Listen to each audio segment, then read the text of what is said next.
Hi, my name's David, and I'm here to show you New Zealand statutory compliance in Deskera Books. Next, we're going to click Set up your own organization. After that, we're going to input the tax registry, so New Zealand. We can select the reporting currency. We can change the financial year start date, so for example, if I want to change it to January.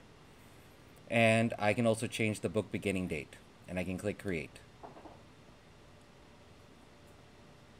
Congratulations! Your New Zealand organization has been successfully set up. Let's explore the app first. Let's go down to Settings, and let's click Organization Profile. Next, we're going to click on the pencil icon. Inside here, I can see the company name, the tax registry, and the date format, and this is where I can change it. Next, let's go to Finance, and inside here, I can set the number of decimal places and the number format. I can also enable multi-currency. For example, I can select US dollar and maybe Australian dollar and save. Next, we go to Compliance. Inside here, I can put in the IRD number and the GST number. Next, let's go to Address. Now let's input the address. You can see that the address auto-populates, so if I just click on this, you can see the postal code, the state, and the address is all populated, and I can click Update.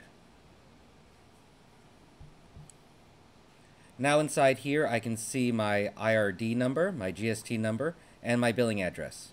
Next, let's click on Settings, and let's click on Tax. Inside here, we can see the name, the description, the percentage, the tax code, account name, type, and visibility. So if I want to hide any of these taxes, I can just click on the eye icon, and it'll be hidden. And if I want to see it again, I just click on the eye icon, and it'll show. Now if I click Add Tax, I can go Add Tax Group. Inside here, I can add the tax name, for example, tax group, description, put in the tax code, choose the type, is it sales, purchase, or both, input the tax component, for example, standard rate, and for example, 0 rated, and then I can apply it to, is it applied pre-tax amount or after-tax amount, and I can save. You can see now that my tax group has been created. Next, we're going to click on Settings, and we're going to click on Currency. Inside here, we can see the different currencies, code, symbol, exchange rate date, visibility, and action. So if I want to enable other currencies, for example, I can click the eye icon, and it'll be enabled. I can also click on the eye icon to disable it. I can also select certain currencies here, for example, and I can click up here, Activate. And if I wish to deactivate them, I can then select them again and click Deactivate. If I want to change the exchange rate, I click Change Rate, and then I can just change it right here. So maybe 1.423, and I can save it. You can also view the deactivated exchange rates by clicking View Rate. Next, let's go to Contacts. Inside here, you can add a contact and import contact. Let's add a contact. So we can input the name, the email address, the IRD number, the GST number.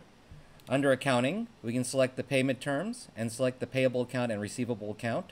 And we can also add address and save. Next, let's go to Banks. Inside here, we can add a bank account. So for example, New Zealand Bank. I can input a description, and I can save it next.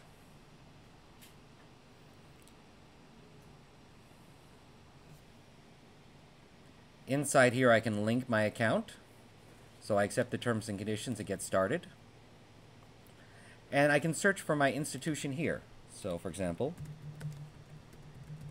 so if I type in New Zealand, I can see Bank of New Zealand, Bank of New Zealand, AMP New Zealand, and I can select which one I want. So for example, if I select Bank of New Zealand, it'll ask me for my access number and password. We can also search for other institutions as well. So for example, First CU, and I can see First CU New Zealand here as well. Next, let's go to Reports. Inside here, you can see your GST returns report. And that was a quick look at New Zealand's statutory compliance in Deskera Books.